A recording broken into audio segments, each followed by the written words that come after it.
Welcome to the deep dive. Today, we're taking a deep dive into something really fundamental. Reading. Exactly. How young children unlock the world through reading. We want to explore that key transition. Going from learning to read to actually reading to learn. Yeah, and we're looking particularly at contexts like India, where English is often a second language. Right, and that adds another layer. English is, well, it's tricky compared to many Indian languages. How so? The sound letter links aren't always straightforward. Think about, like, C-A-T, cat. Simple enough. Okay. But then you get through, or though.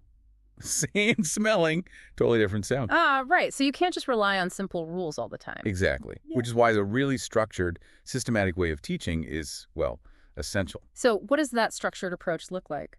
Our sources point to three main pillars. Phonological awareness, phonics, and fluency.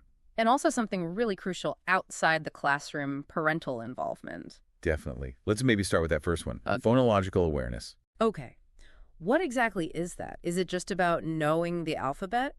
No, actually, it comes even before letters. It's all about the sounds and spoken language. Hearing the sounds. Yeah. Hearing them, identifying them, even playing with them. Like, can a child hear that moon and spoon rhyme? Okay. Or like clapping out syllables in a name. Precisely. Or breaking a simple word like sun into its smallest sounds, SN. So it's like tuning the ear to the building blocks of words. You got it. And the research is really clear on this. It's foundational. Yeah. Strong phonological awareness is one of the best predictors of, learning to read well later on. That makes sense. You need to hear the sounds before you can connect them to letters. Exactly. Things like rhyming games or blending sounds. Teachers say like B-A-T into the word bat. That directly helps with decoding down the line. Right. So once they can hear those sounds, the next step is linking them to the letters they see. That brings us to phonics, I guess. Yeah, that's phonics. It's making that explicit connection between the sound, the phono, like and the letter or letters that represent it, like M. The code itself. The code itself. It's what lets kids sound out words they haven't seen before. And again, research like the National Reading Panel's work shows systematic phonics teaching really boosts decoding, understanding, even spelling. So it's not just sounding out, it's building towards recognizing words automatically. That's the goal, automatic word recognition. It frees up their mental energy instead of struggling with each word. They can focus on what the story actually means. Precisely.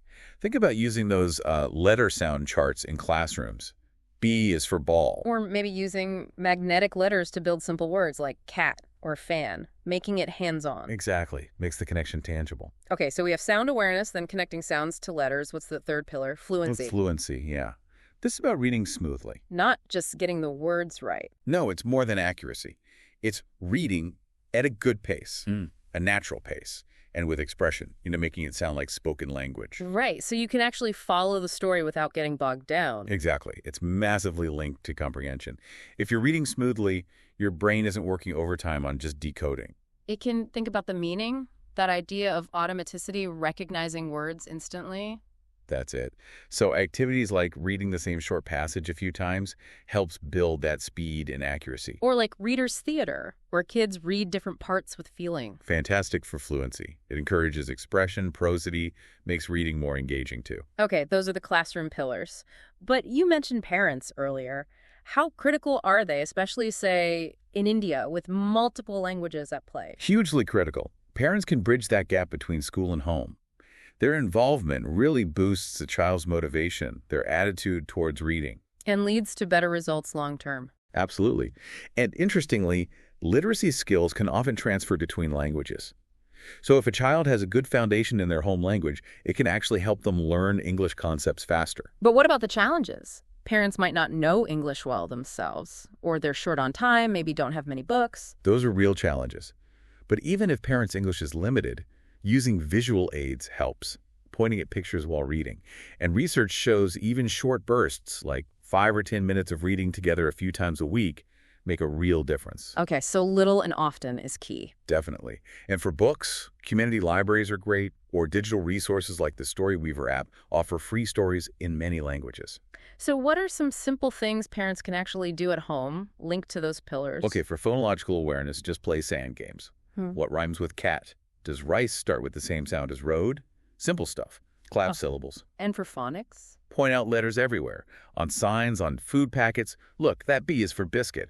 Maybe use magnetic letters on the fridge for simple words. Nice. And for fluency and just building that reading habit. The bedtime story is classic for a reason. Make it a ritual. Reread favorite books that repetition is great for fluency. And maybe talk about the story afterward. Yes. Discussing the story deepens understanding.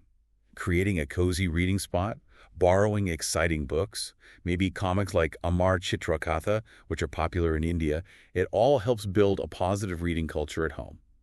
So it really sounds like a team effort, teachers and parents working together. It has to be. It takes patience, some creativity, but focusing systematically on those areas, sounds, letters, smooth reading. And adding that consistent support from home.